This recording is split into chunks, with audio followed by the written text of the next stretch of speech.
Update to dangerous person alert in Langham, Saskatchewan. One person is confirmed deceased after RCMP responded to a report of a shooting incident early this morning in Langham. Suspect has been identified as Justin Heimbecker. Suspect is described as 6 foot 3 inches tall with brown eyes. He was last seen on foot and is believed to be armed. It is unknown where Justin Heimbecker is at this time, or whether he has access to a vehicle. Do not approach suspect. RCMP are responding. More information to come. If in the area, seek immediate shelter in place, and close locked doors and windows.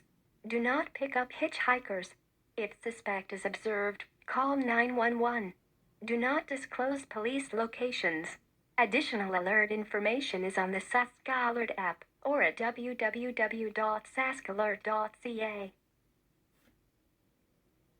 Team play.